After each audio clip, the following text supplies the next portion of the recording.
সারা দেশে চলছে ঈদের আমেজ। অন্যদিকে সুনামগঞ্জের বানের পানিতে মানুষ খুঁজে বেড়াচ্ছে একটু নিরাপদ আশ্রয়। কেউ জায়গা খুঁজছেন প্রতিবেশীর দোতলা ছাদে, আর কেউ কেউ যাচ্ছেন আশ্রয় কেন্দ্রে।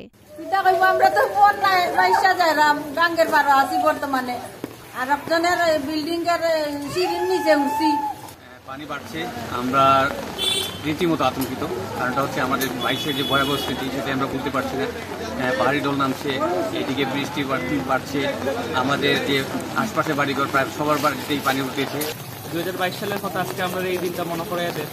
আজকে ঈদের ছুটি কাটাইবার লাগে ইসলাম সুনামগঞ্জ, কিন্তু সুনামগঞ্জের এই ভয়াবহতা, বন্যায় চারিদিকে দুর্দশা আমাদের নানানভাবে ক্ষতিগ্রস্ত করে।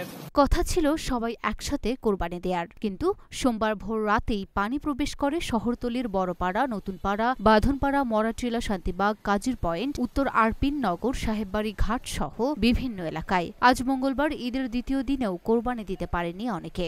সকাল থেকেই আমরা দেখতে পাচ্ছি যে বৃষ্টি হচ্ছে এবং পানিও বাড়ছে। শহরের অবস্থা খুবই খারাপ দিকে যাচ্ছে।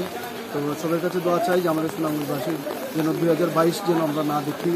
আমরা এই সবার কাছে দোয়া করতেছি। চারিদিকে পানি বাড়ছে, নদীর পানি অলরেডি বিপদ সীমার উপর দিয়ে বইছে। তো চারিদিকেই পানি বাড়ছে।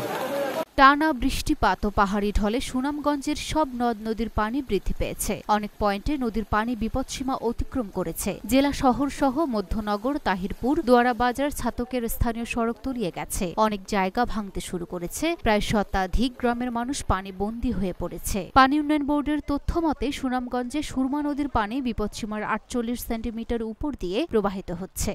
গত কয়েকদিন যাবৎ ভারী বৃষ্টির কারণে বন্যার পানি বিপদসীমার উপরে উঠে আমরা সব আশ্রয় কেন্দ্র প্রস্তুত রেখেছি।